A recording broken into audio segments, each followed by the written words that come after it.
Hey people, I have a guard 40mm here.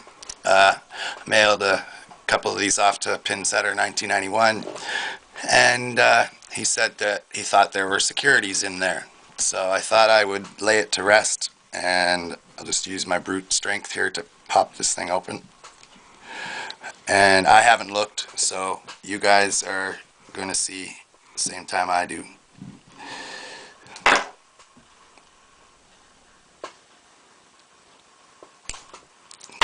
Whoa.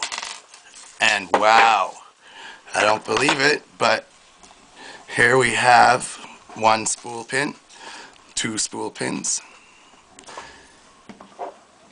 three spool pins, and one regular. So, you know, I wouldn't have in a million years. I was ready to bet money that there was no securities in these locks, and I've been picking them since I first started picking. They were the first locks that I picked, and I've never seen a false set on them, to be honest. They just straight pick. But there you go. The guard 40mm, three spools, one regular, and hope that helps somebody somewhere. Peace, and don't break the law.